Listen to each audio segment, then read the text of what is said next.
Hey everyone, this is Alan over at Cobblers Plus, and today we're going to be reselling a pair of Thursday Boot Company boots.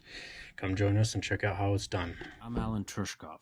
Join us today and enter our world of a cobbler to see the craftsmanship it takes to rebuild and restore footwear and other leather goods, as well as recommendations from our industry. So today we're going to be reselling obviously a pair of Thursday boots. We're going to be putting on some Dainite soles on these. The gentleman requested Dainite in particular, so I'll go ahead and put those on. Problem was that he kicked something, it looks like, and tore out a couple of chunks there in the toes. So we're going to put some new full soles on.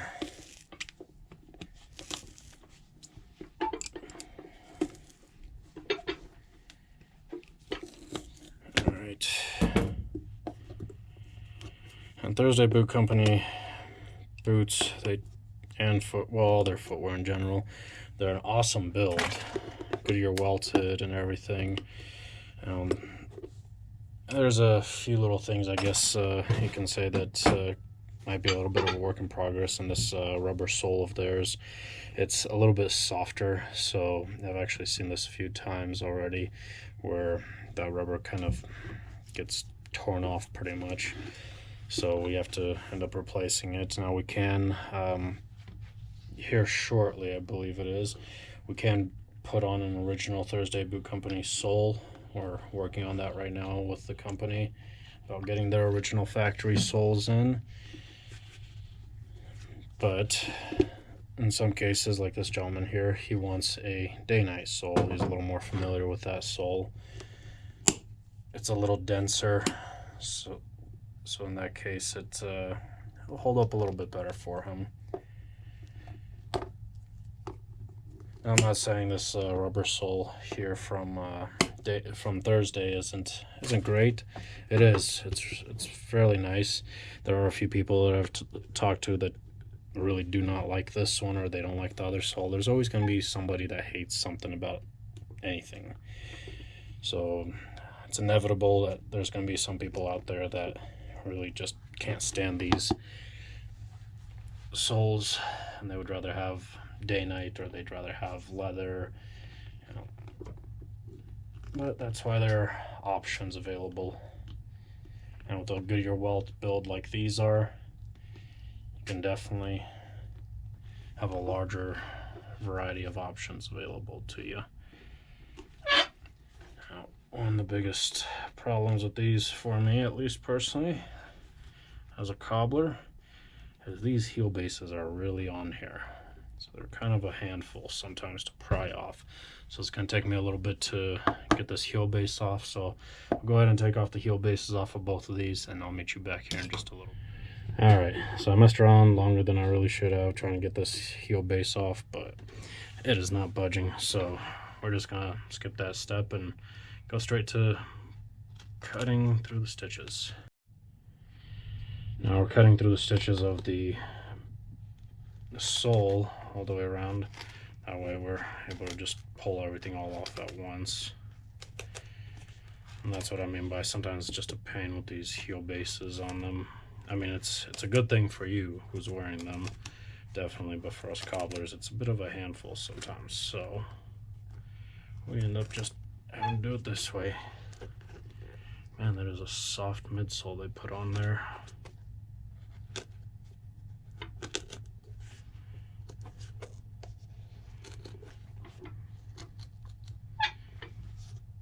And the midsole is kind of in between the sole and the welt. It's don't know if you can really see it, but there's a line right here. So we've got the sole right there, and then the midsole right here, and then there's the welt. And it's kind of like a buffer between the welt and the sole itself. And usually that's needed on a pair of boots in general if they've got something like a Dainite sole or one of these, because that midsole helps stiffen it up. You don't really want it to be too soft, where say leather, for example, it's a bit harder, so you don't need a midsole in most cases. But with rubber, it's a lot more flexible and giving, so Needs some stiffness in it. And that's where midsole comes into play.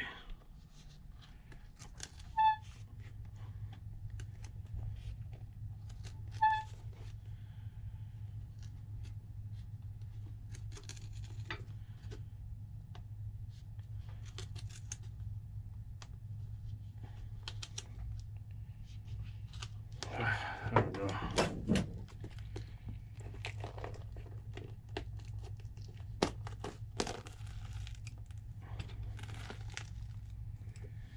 Now it's going to take a little bit of messing around, trying to get that heel base and sole to come off nicely. Oops. Okay, so I'll go ahead and remove the rest of this and everything. Clean out all that old cork and gunk and everything, and it looks like the shank is intact, but still gotta double check it anyways once everything's off.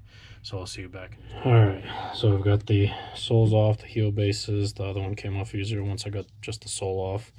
Got that one there. This one I ended up having to just take apart. I'm gonna have to put it back together. Shanks are good in both of them, so we're gonna go ahead and sand everything out now and put the shanks back in, start filling this back in with some cork. And I've got the Dainite soles here already picked out for the right size and everything.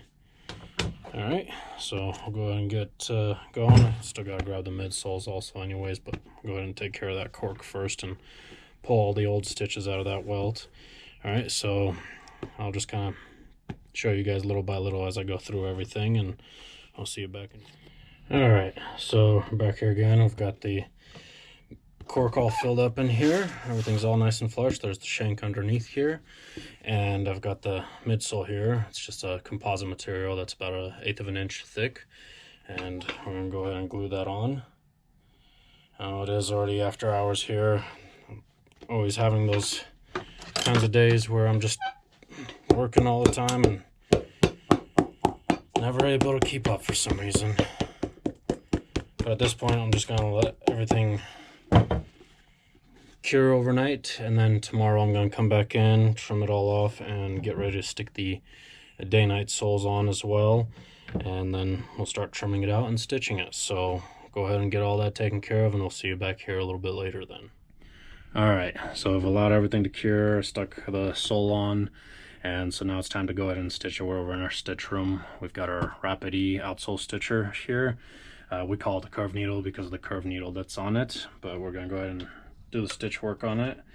And we just got black thread all around. We're not doing anything too fancy to these, just kind of sticking to what it was originally.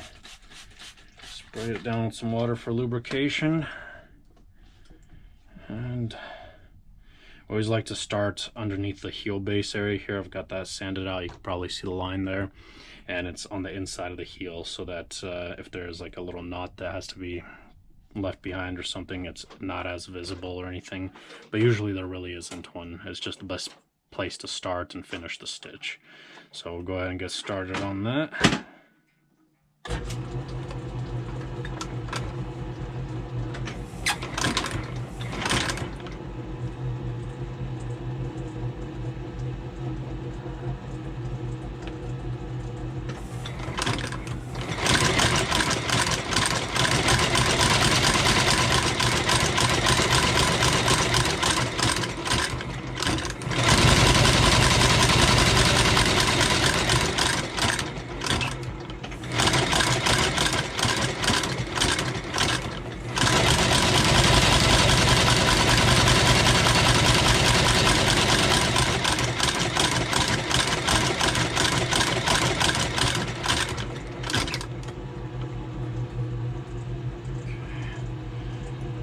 Clip off this axis before I connect the stitching.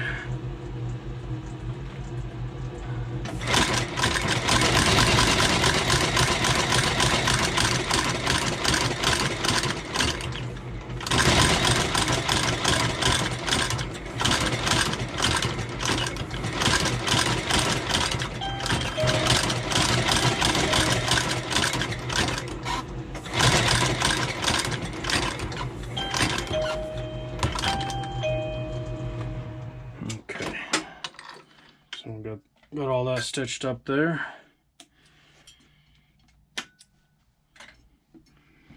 It's a little wet still, but looking pretty good.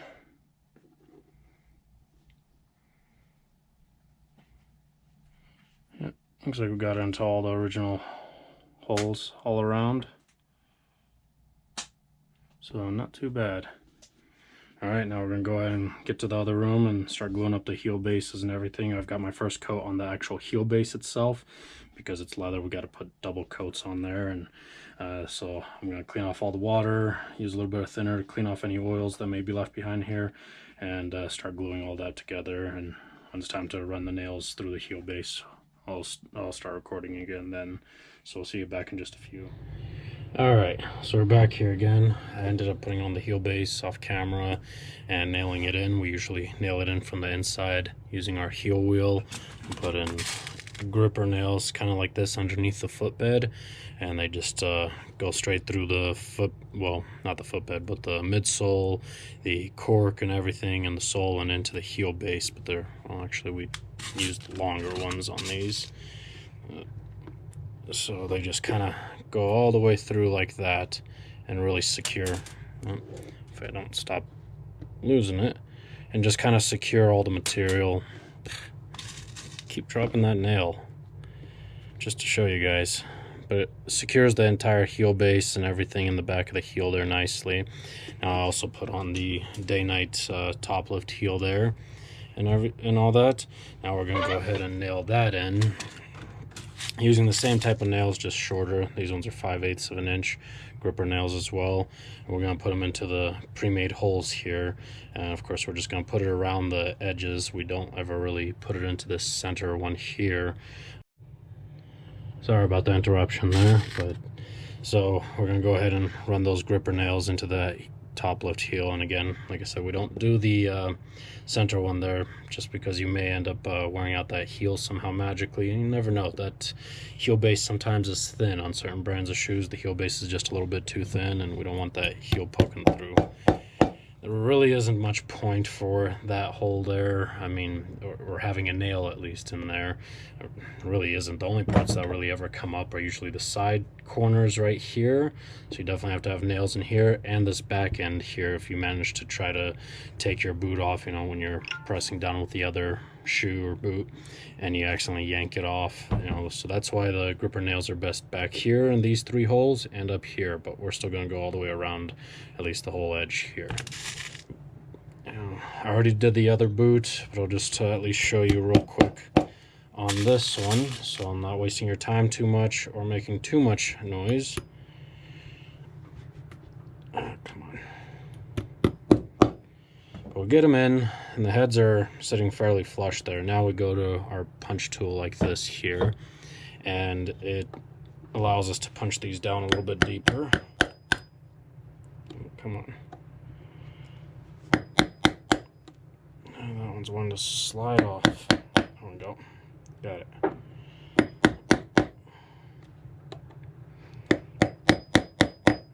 Just like that. So now they're sitting inside there. I don't think you'll probably see it or anything. Yeah, they're further down in there now, so it'll be a while before this gentleman wears out his heels and starts wearing into the nails. This is one of the reasons why we sorry, I gotta make some noise here. Come on. Man, what?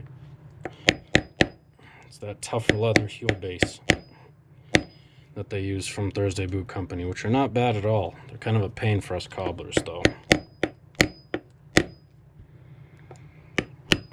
Okay, but that's why we end up liking to use the nails only on the heels that have holes like that are pre-cut, just because they sit further down in there, and so they're not going to end up wearing anything down. Now, you know, granted, we do have certain types of nails on certain types of heels that we use that sit flush or just a little bit below the material, and those are either decorative or they do a little bit to securing everything nicely, not too much. but they're usually made out of a brass, which is a softer metal, where these here are usually steel. So you'd rather have them sitting a little bit deeper in there so they don't scratch up any floors or anything like that. But I'll go ahead and finish that one out, let this all cool off a little bit and cure for a little while, and then just continue with the sanding and everything. And I'll meet you guys back over when it's time to go ahead and varnish up the edges and everything. I'm not going to waste your time too much with the sanding. I mean, well, I'll let you guys check out the finished sanding and everything at least, but you'll see what that looks like. So I'll just do the rough sanding at least to get this heel flusher. All right, so I'll see you back in just a little bit. All right, so I did the rough sanding around here already, cut out a little bit of the excess here on the inside with a knife, and now we'll go ahead and move on to our finishing sander right here. So let's go ahead and get started.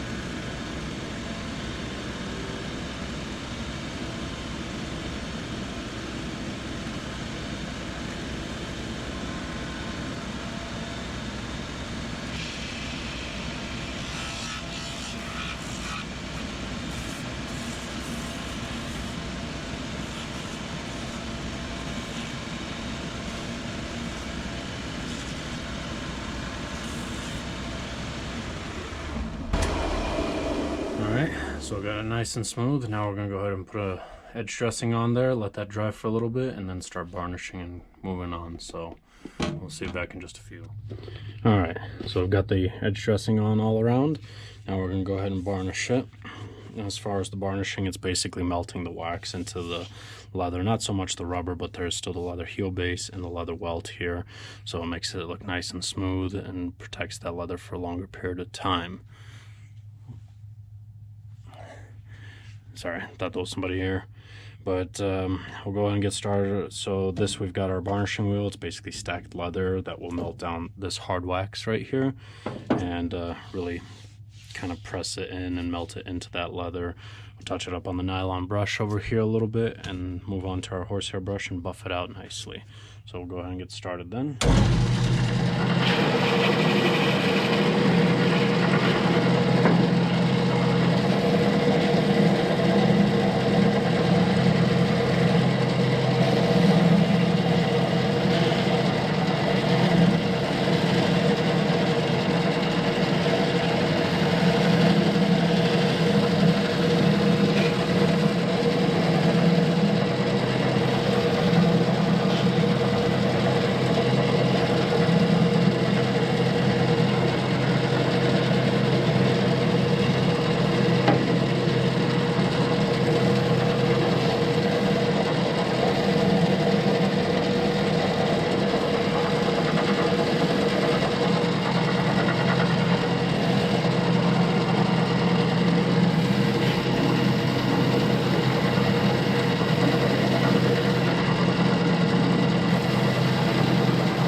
Alright, so looks better, doesn't it? Alright, so I'm going to go ahead and do this one. As you saw, I kind of buffed up the top a little bit just to get some of that dirt off or anything like that. I'm still going to put some conditioner on, and we're just about about done with that, so I'll see you back in just a few. All right, so we got the conditioner on them. They're basically drying right now. I ended up using the Cobblers Choice stuff, which is from Thursday Boot Company. It takes quite a while for it to soak in. It's great stuff for you to do at home and be able to use. We tend to use Saphir products mainly, but I decided for the sake of the video especially to use their own product there. I mean, like I said, it's great stuff. The only dilemma that we have as cobblers, it does take very long to soak in. I'm gonna have to leave these overnight to allow the conditioner to soak in before I buff them out and finish polishing them up and everything. I mean, on the order we didn't have shine or polish written down or anything, but we still like to condition and at least give it a little bit of a wax coat. So, you know, but anyways, that's the process it takes to resole a pair of Thursday boots with Dainite sole. It's definitely a great boot. I mean, for the price especially, there's a reason why they were voted the best shoes for under $200 by SSIA. It's our Shoe Service Institute of America representative organization, and we're definitely glad to be part of that voting, and we definitely voted for Thursday Boot Company to be the #1 choice. And you know, if you're somebody new who's not familiar with quality footwear or anything, and you're just trying to get into it or something, you're not too familiar with Goodyear Welt shoes or boots, Thursdays are definitely a great starting point. You know, even if you're familiar with them, they're definitely a great boot to have, or a shoe to have at least 1 or 2 pairs in your collection, just for emergencies, or just as a backup, or even just as a great looking shoe for, you know, 200 or under, basically. You know, they're very well made. As far as quality material, they're definitely better than a lot of shoes, and especially better than a lot in their same price range. Now, granted, they're not something along the lines of a John Lobb or an Edward Green, which are $1,000+ a pair, but you know, for $200 you cannot beat these. You know, so definitely check them out. I highly recommend it. They have a website and they have a few locations out in New York. We are hoping to see them available in more locations as well, just because they're not readily available. It's a newer company. It's limited for you to be able to go and physically try them on, but they're very flexible about their stuff and their ordering process as well. So highly recommend, you know, check them out online. They're Goodyear welted, very well constructed. They're not going to be your low profile, slim looking shoe with a Blake stitch or anything like that. The Goodyear welt definitely sticks out, and that's with a lot of Goodyear welted shoes, but they are definitely designed to be resoled many times over. This gentleman, again, he wanted the Dainite sole by request. I had mentioned to him that we are in the process of trying to get a hold of the original Thursday soles, so hopefully we'll get those in here shortly. But maybe by the time this video is up, we may have some in stock, a few different options from their line of soles from Thursday directly. And we can use them on other brands of shoes as well. If you're wanting that Thursday sole on a different pair of shoes that are not Thursday brand, we'd be more than happy to do that. And so will Thursday Boot Company. They have given us the go-ahead and said we'll be able to do that. If you have a pair of Allen Edmonds or whatever other shoes you have out there, Aldens, if you want one of their soles on your shoes, we can put them on, which is nice. But anyways, I'm gonna go ahead and let these you know, soak in that conditioner, and tomorrow, actually today's Sunday or Saturday, I forgot, so we're closed tomorrow and Sunday, so I'll be back in on Monday to buff them all out and they're ready to go. But I'm not gonna waste your time too much with this, so I'll go ahead and wrap up the video. Table's a little dusty there, but thank you for watching. I hope you enjoyed the video. If you have any questions or comments, feel free to ask. Leave them down below. Give us a call or stop on by if you're local. If you're not local, go to our website, cobblersplus.com. All of our contact information is there on the website. And also, if you're needing to ship them out to us too, you can go to the ship and order tab and follow the instructions on how to ship out your repairs to us, and we'd be more than happy to service that for you. But anyways, don't forget to subscribe and hit that notification bell icon for the next time we release our videos. We'd like to try to stick to posting them once every week. It's a little difficult with all the editing and time to upload it in between workloads too. But we'll do the best we can for you, and hopefully bring out even more videos. Maybe a couple of videos per week would be great. That's kind of the goal that I'm after. But again, we'll see you next time then.